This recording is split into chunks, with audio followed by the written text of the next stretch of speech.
But he goes to this black church in Detroit, and his campaign does not take any steps to avoid the pews being completely filled with white people, with white Trump supporters.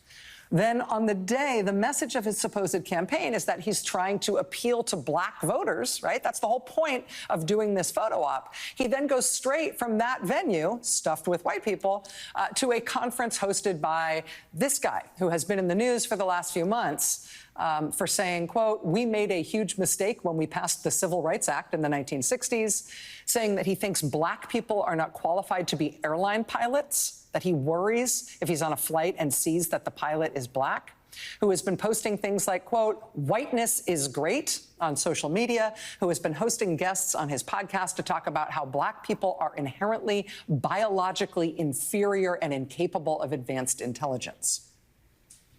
Someone who said literally MLK, meaning Dr. Martin Luther King Jr., quote, "MLK was awful, not a good person."